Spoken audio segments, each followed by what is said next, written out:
Bonjour Samba la famille, bienvenue sur Chemin de Kama. Ici, on prône pour une nouvelle pensée éducative en africain. Je suis votre sœur Marina et aujourd'hui, je souhaite partager avec vous un sujet qui a fait l'objet d'une conférence que j'ai donnée ici dans le cadre de l'association à laquelle j'appartiens et dont je suis membre active. C'est vrai que je vous avais parlé dernièrement de vous faire une série de capsules autour du Rick Booty. Ne vous inquiétez pas. Elles arrivent, ces capsules, et le travail est en cours. Entre-temps, je vous propose ce sujet.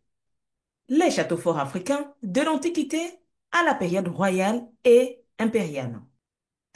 Lorsqu'on évoque les mots forteresse ou château fort, notre esprit se tourne presque automatiquement vers l'Europe médiévale avec ses chevaliers et ses remparts. Cette association n'est pas anodine. Cette association n'est pas neutre. Elle est le fruit d'un récit historique qui a été façonné par la colonisation et répété dans les manuels scolaires. Pourtant, la réalité est bien différente. Les premières architectures monumentales et fortifiées ont vu le jour en Afrique, plus de 3 millénaires avant l'ère chrétienne, plus de 3 millénaires avant la naissance de Jésus-Christ. Ce sujet me tient particulièrement à cœur. J'avais déjà proposé une capsule sur cette question, mais aujourd'hui, je vous invite à un voyage plus étoffé parce qu'il y a eu beaucoup d'éléments qui se sont rajoutés, bien plus approfondis, pour redonner à l'Afrique la place qui lui revient dans l'histoire universelle. Car il est essentiel, à mon sens, que nous connaissions les prouesses de nos ancêtres. Ils ont bâti des monuments gigantesques, des citadelles, des forteresses, des fortifications qui témoignent de leur génie architectural et de leur maîtrise de l'ingénierie. Donc, cette présentation va se dérouler en 2 temps. Dans la première partie, nous allons recenser et découvrir quelques-unes de ces grandes forteresses africaines, du Soudan au Zimbabwe, du Bénin en Éthiopie, jusqu'aux Amériques, car nous allons toucher les forteresses qui ont été érigées par nos frères afro-descendants dans les Amériques. Et dans une seconde partie ou dans un second temps, nous verrons comment ces monuments ont été construits. Quelles sont les théories qui ont été émises et quelle est la théorie qui se rapproche le plus de la réalité africaine. En somme, donc, je vous propose de faire une exploration archéologique des châteaux forts africains qui va révolutionner votre compréhension de l'architecture monumentale africaine.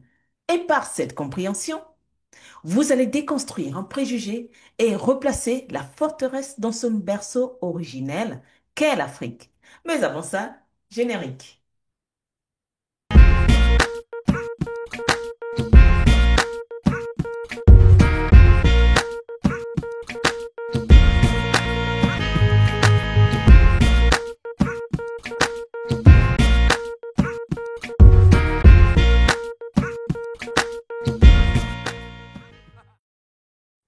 Comme je viens de vous le dire, chers abonnés, notre présentation est titrée Les châteaux forts africains de l'Antiquité à la période royale et impériale.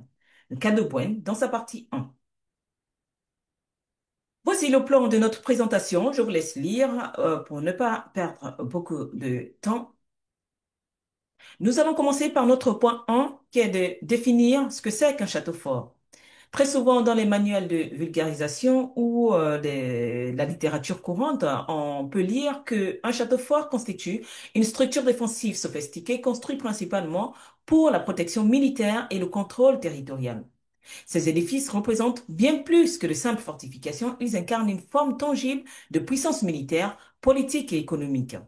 Les fonctions primordiales du château fort, tel qu'on peut le lire dans la littérature, ben, c'est la protection civile, donc de constituer des bases militaires stratégiques pour un contrôle territorial et le château fort est aussi un symbole de pouvoir.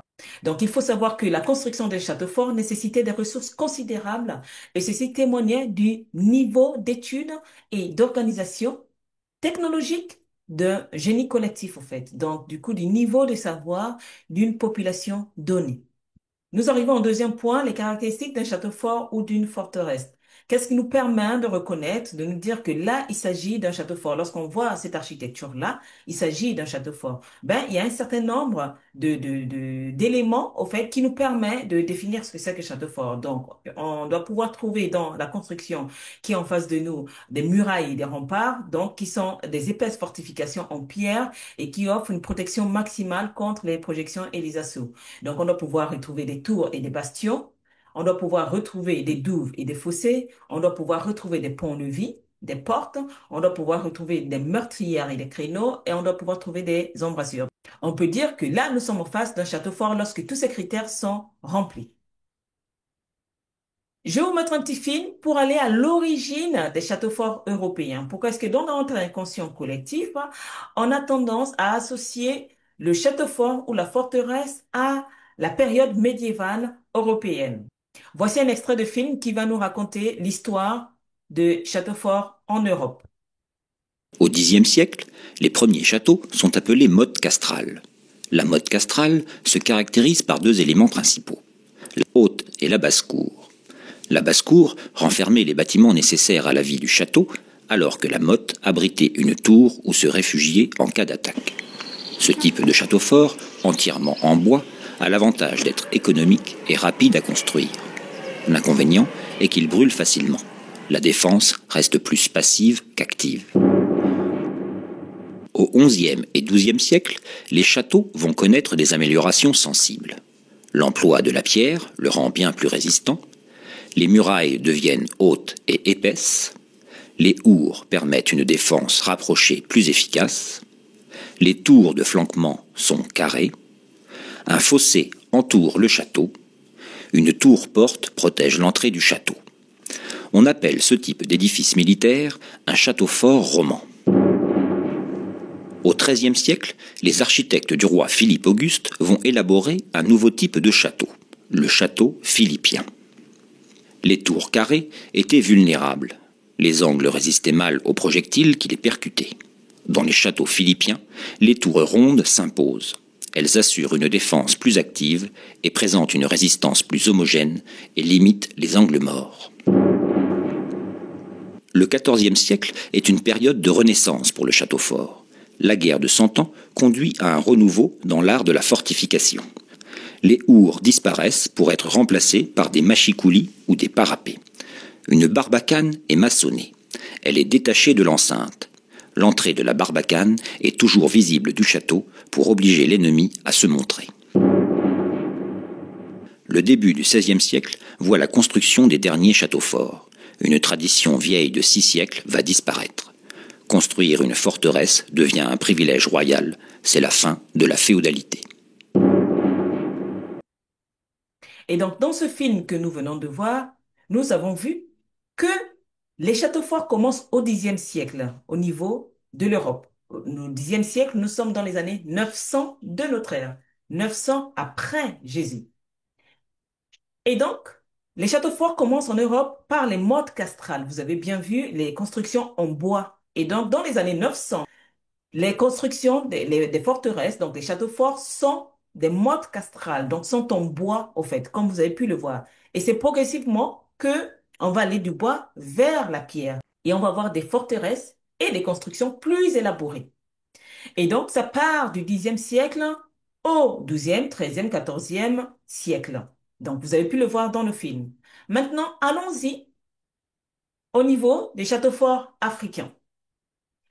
Il faut savoir que contrairement aux idées reçues, l'Afrique possède une histoire riche et complexe des fortifications dont les origines remontent à des millénaires. Bien avant l'ère médiévale européenne, les sociétés africaines ont développé une architecture monumentale sophistiquée qui rend compte de leur ingéniosité collective et de leur organisation sociale. Ces châteaux forts africains, souvent construits avec des matériaux locaux, racontent des récits, des royaumes puissants, des échanges commerciaux et des résistances culturelles. Donc ici, j'introduis le sujet en vous indiquant déjà que nous connaissions les châteaux forts en fait.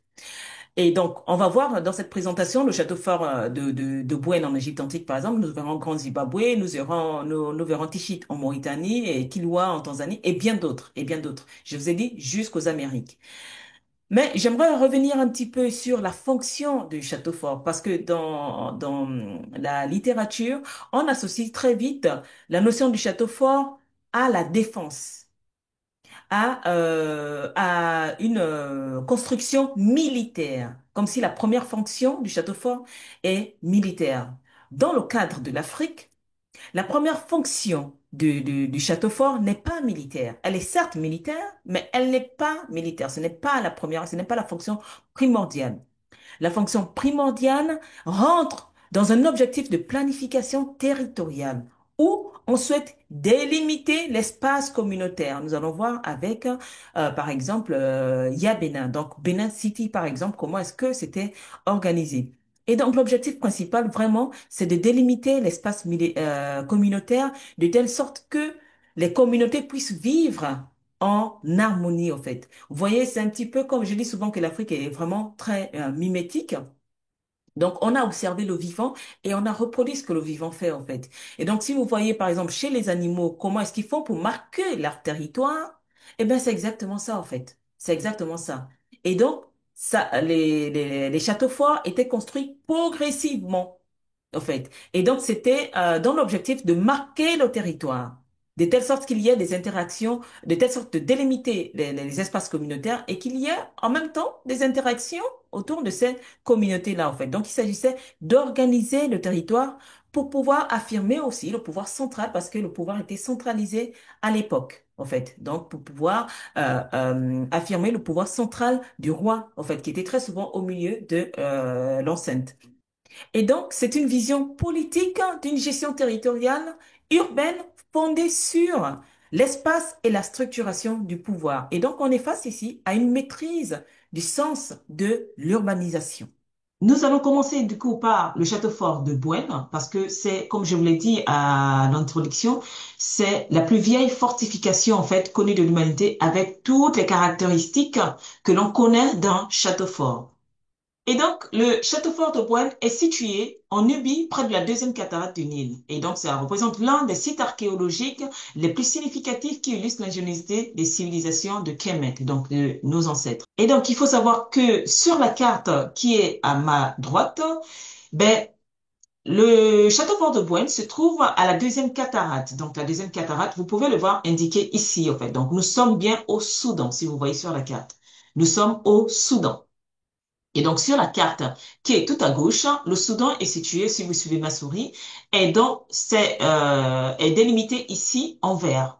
Donc, le château fort de Bouen se trouve quelque part ici à la deuxième cataracte du Nil. Et il faut savoir que les cataractes, ce sont des rapides, en fait, des rapides, ce sont des écoulements rapides de l'eau à un endroit donné, en fait. Donc, comme le Nil coule, donc descend des bassins de grands lacs et va se jeter dans la mer Méditerranée, et donc, les différentes cataractes, il y en a six, hein, on recense six, ce sont des espaces où ben, les eaux passent assez rapidement et forment des sortes de chutes, en fait. Et donc, on appelle ça des rapides. Et donc, c'est là où il y a des cataractes. Et donc, vous pouvez voir ici que le château fort de Boine est situé là, dans la deuxième cataracte, en fait. Quand et comment a été construit ce château fort, cette forteresse de Boine là, en fait? Ben, il faut savoir que l'aménagement du territoire, le début de la construction commence à la période Tinnite. La période Tinnite voit émerger le roi Niamoro, comme j'ai marqué sur à l'image. Donc, c'est le premier roi en fait qui a unifié la haute et la basse Égypte. Vous le savez si vous êtes familier de l'égyptologie. Et donc, du coup, le roi Niamoro, donc de son nom précisé Narmer, ce roi a initié, en fait, c'est à son époque, c'est à sa période, en fait, que a commencé la construction du château fort de Bouen. Et donc, du coup, l'aménagement et vraiment la construction a commencé à cette période tynique-là, en fait, qui part de moins 3300 à moins 2700. Et donc, du coup, il faut savoir que la période tinnite voit émerger beaucoup de rois à la suite de Narmer. Donc, on a le roi Aya, on a le roi Djer, on a le roi Ujam, on a le roi Ka, on a le roi Semerket. Et beaucoup d'autres, enfin, rois après, en fait, qui ont formé cette période pré-dynastique, là, en fait, qu'on appelle la période tinnite. Et donc, c'est là que commence l'œuvre ou l'ouvrage de la forteresse de Bouenne. Et après, c'est vraiment sous le Nesut Khafra ou le pharaon Khafra que le château fort, la forteresse de Bouenne va prendre une grande ampleur, en fait, va prendre de l'importance au niveau commercial, en fait. Donc, ça va devenir un carrefour commercial. Pourquoi? C'est dans cet espace-là qu'on va venir prélever, en fait, qu'il y aura des carrières, des pierres qui vont servir à construire les trois pyramides du plateau de Gizeh. C'est pourquoi cet espace où se trouve le château fort de Bouenne va prendre une ampleur commerciale. Parce que les carrières des pierres seront à cet endroit-là. Et c'est sous le Nesut-Senusret, en fait, de la deuxième dynastie, que le château fort, la construction du château fort va vraiment s'achever, au fait, et avoir la forme qu'on lui connaît aujourd'hui.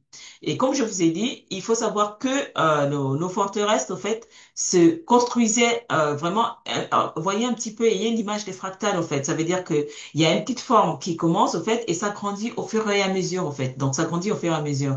Et donc, ça pouvait se construire sous une longue période. Et donc, voici pour ce qui est de la construction du château fort de Bouenne. Passons maintenant aux fouilles archéologiques qui ont permis de mettre à jour ce monument-là. Il faut savoir que les travaux ont été menés principalement par l'égyptologue britannique Walter Bryan Emery et son équipe dans les années 1950. Et donc, cette trouvaille, au fait, les résultats de ces recherches-là ont révolutionné notre compréhension de l'architecture antique africaine.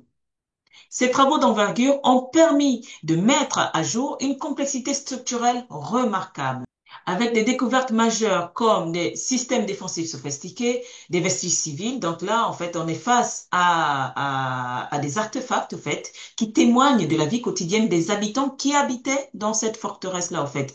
Et il y a énormément de documents administratifs, donc des papyrus, des ostracas, qui ont été retrouvés à l'intérieur de cette forteresse-là. Passons au point suivant où là nous allons voir l'architecture en fait et les techniques et les matériaux qui ont permis la construction du château fort de Bouenne. Il faut dire que Bouenne est vraiment remarquable par son architecture sophistiquée. On peut le voir à l'image.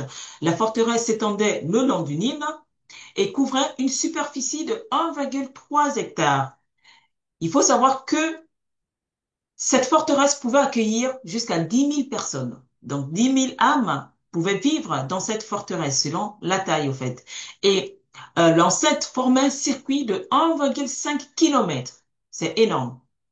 Le front désertique, donc les côtés droits, si vous voyez ma souris, donc les trois côtés qui font face au désert, ben, s'étendaient sur 712 mètres. Donc c'est énorme pour l'époque.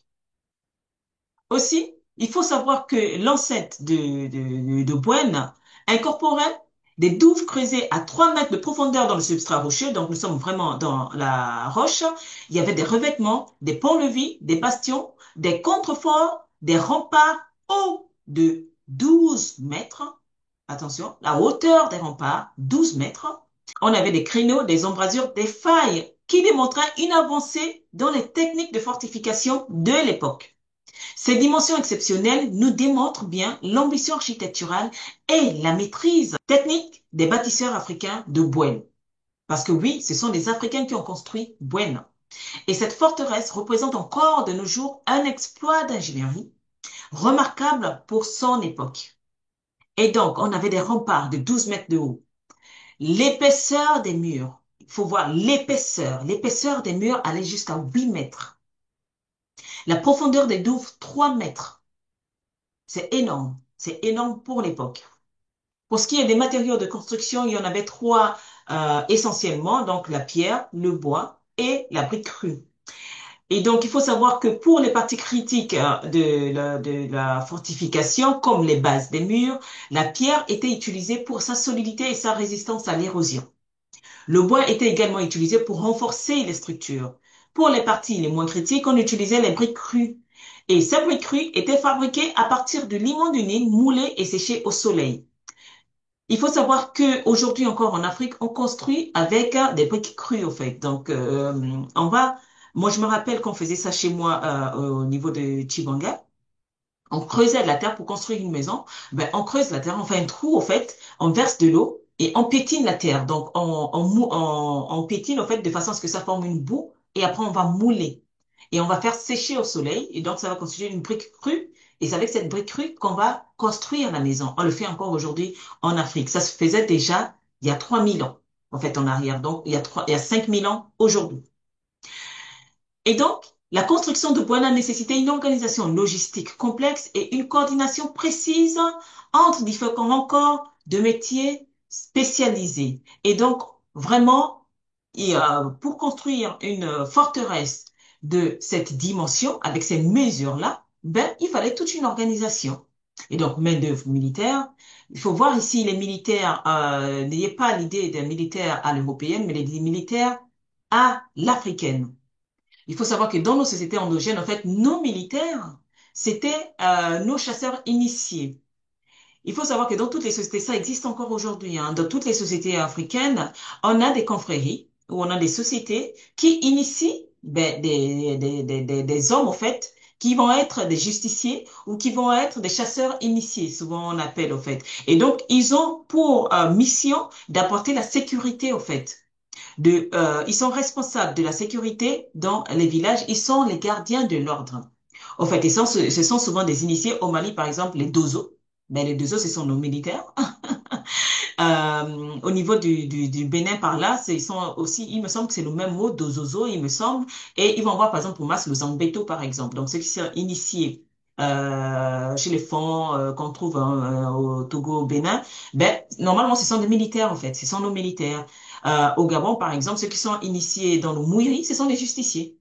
Ou dans l'Ongil, chez les Fonds au Gabon, ben, ce sont des justiciers, au fait. Ils sont chargés de mettre de l'ordre, au fait, dans la ville ou dans le village, au fait. Et on va voir, par exemple, au niveau de la Sierra Leone, les Kangbe, je ne sais pas si je prononce bien, et on va voir, par exemple, les Fumuankisi, par exemple, dans le Royaume Congo. Et donc, les gens, les personnes qui étaient formées, c'était essentiellement des hommes. Quoi qu'on pouvait trouver des femmes aussi, mais c'était essentiellement des hommes, en fait, mais qui avaient le rôle des militaires qu'on a aujourd'hui, des policiers et les militaires que vous pouvez voir aujourd'hui. Ben, c'était des personnes, des chasseurs initiés de l'époque, en fait. Et donc, quand on dit militaire, en fait, la main-d'œuvre militaire, ben, ce sont ces personnes-là, en fait. Et donc, du coup, c'était nos soldats. Et l'organisation du chantier, eh ben, du coup, enfin, on retrouvait des artisans qualifiés, on retrouvait des architectes royaux, on retrouvait des administrateurs. Et donc, il fallait la coordination de tout ça là, en fait, pour construire cette forteresse-là. Passons maintenant au plan de la structure. Il faut dire que le fort est caractérisé par ses murs massifs en briques crues, pouvant atteindre jusqu'à 12 mètres de hauteur. Les murs étaient renforcés par des tours de défense et des bastions. Des remparts étaient des talus de terre qu'on faisait construire à l'intérieur des murs. Les entrées du fort étaient particulièrement bien protégées avec des portes renforcées et des passages étroits. Et donc, il faut savoir que les portes d'entrée étaient vraiment très étroites. Ben, vous pouvez voir ici, par exemple, c'était vraiment très étroit. On entrait quasiment en file indienne ou on pourrait dire en file africaine. J'aime bien ce terme-là, mais vous verrez plus tard pourquoi est-ce que je dis file africaine. Et donc, tout pour ce qui est plan, ben, il y avait des murs, des fortifications, des tours, des bastions, des fossés, des remparts, des portes d'entrée telles que vous pouvez voir dans les images. Et toutes ces images-là, vous les retrouvez en fait dans le livre d'Emery Bryan, en fait, qui a mené l'équipe qui a fait des fouilles archéologiques au Soudan. Ben, qu'est-ce qu'on trouvait dans cette forteresse de Bouenne? Ben, il y avait des casernes pour loger des soldats. Donc, on a retrouvé des casernes qui étaient présentes à l'intérieur de la forteresse. Les bâtiments comprenaient des dortoirs, des salles à manger et des espaces pour l'entraînement de ces soldats-là.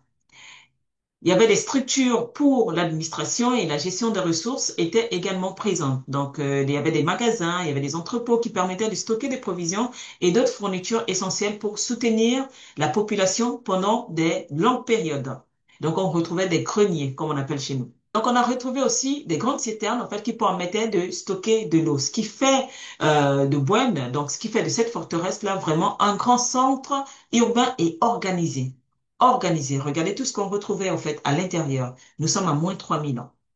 Et maintenant, je vous propose d'aller voir un film qui a reconstitué la forteresse de Bouenne telle que c'était à l'époque, en fait. C'est vraiment une modélisation numérique qui a été faite par National Geographic qui illustre bien comment est-ce que le château fort était construit à l'époque. Je vous laisse regarder le film. Quand on assèche le lac Nasser, on trouve des traces de la forteresse de Bouenne, qui a disparu depuis plus de 50 ans. En combinant les données historiques avec les images 3D de l'ordinateur, on peut la restaurer. mettant ainsi à jour pour la première fois le centre névralgique de la frontière de l'Égypte antique.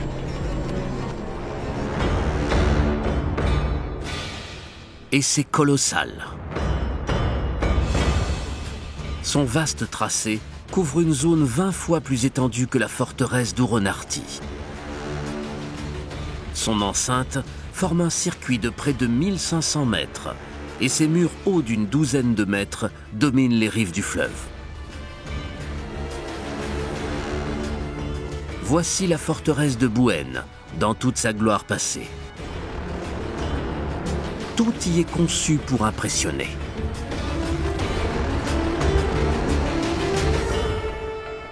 Elle montre bien le pouvoir de l'État. Et elle est tournée vers l'extérieur parce que ce symbole est destiné aux Égyptiens, mais aussi aux autres peuples. Ces forteresses représentaient de toute évidence la puissance militaire, la domination. Ce monument se doit d'en imposer. En exhibant une architecture militaire aussi avancée, ses concepteurs semblent prévenir que tout assaut contre elle serait voué à l'échec.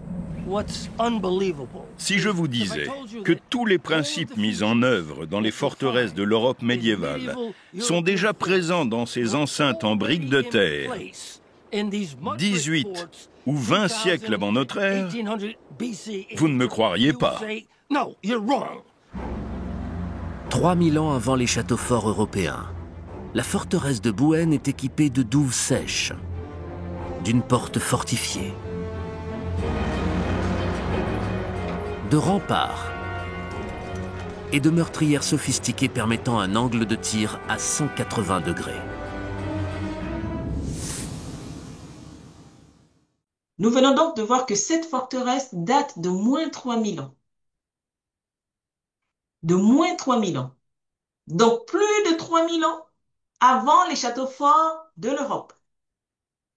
Plus de 3000 ans avant les châteaux forts de l'Europe, Bouenne était déjà là au niveau du Soudan. Donc il y avait déjà des châteaux forts en Afrique. Et donc, malheureusement pour nous aujourd'hui, la construction du barrage d'Assouan en 1964 a complètement submergé Bouenne, ainsi que d'autres monuments situés le long de cette partie du Nil, au fait, sous le lac Nasser. Donc, du coup, malheureusement pour nous, le barrage a englouti, en fait, tous ces monuments-là. Donc, il y avait Bouenne et il y avait d'autres forteresses que nous allons voir plus tard. Donc, tout a été englouti sous les eaux. Il faut savoir que les travaux ont été initiés par le président Nasser de l'époque, qui était le président de l'Égypte, en fait, dans les années 60-70.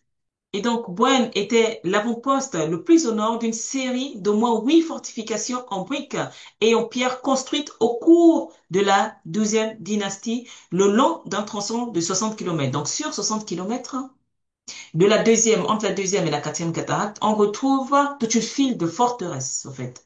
On retrouve au moins 8 forteresses, en fait, qui sont malheureusement englouties sous l'eau aujourd'hui. Ce sinistre représente une perte inestimable pour le patrimoine africain et le patrimoine mondial.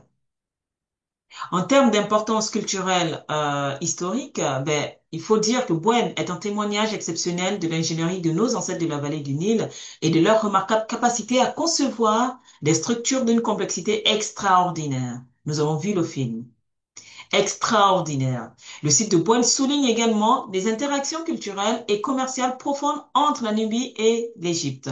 Pendant près de 2000 ans, ces fortifications ont été occupées alternativement par nos ancêtres égypto-nubiens.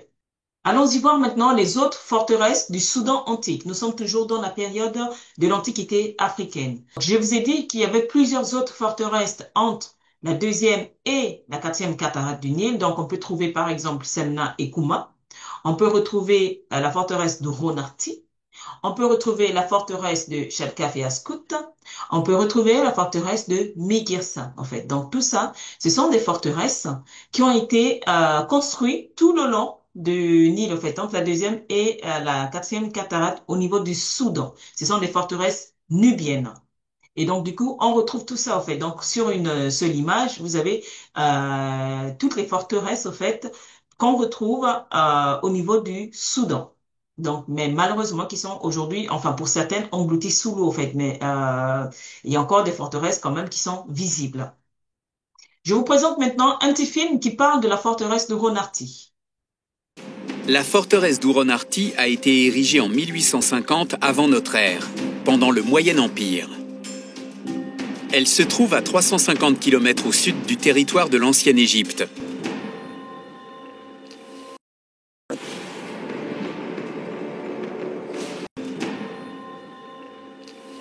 Ouronarti est un bon exemple de cette architecture défensive. On a du mal à imaginer bastion plus imprenable. En arrivant au sommet de cette butte, on se trouvait nez à nez avec une énorme porte fortifiée. Là, je suis entre deux tours en ruine. Les murs sont encore plus épais que ceux de la forteresse. Et regardez la taille de ces blocs de pierre. Ils étaient renforcés. On voit encore l'emplacement des poutres qui s'encastraient dans le mur et qui servaient d'armature et renforçaient la structure.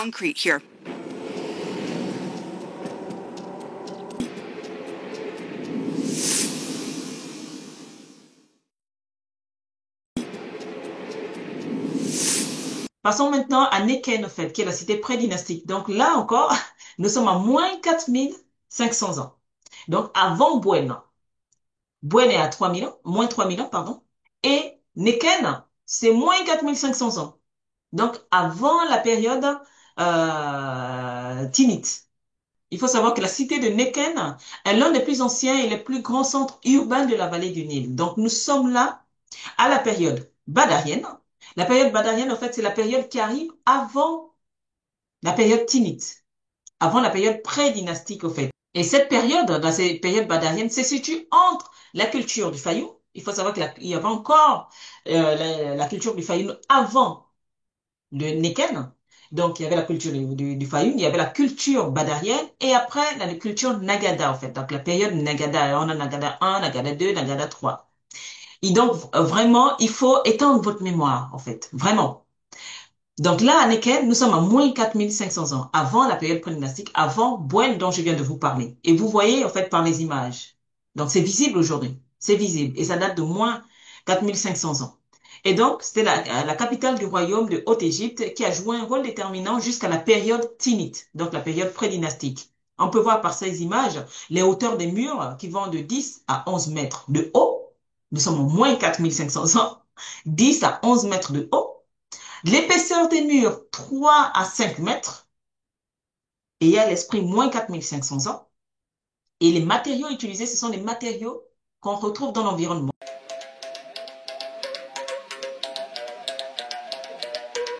N'hésitez pas à me dire dans les commentaires ce que vous en avez pensé, car moi, j'apprends également de vous. Je vous dis ensemble, prenons notre héritage. À bientôt sur les chemins de Kama.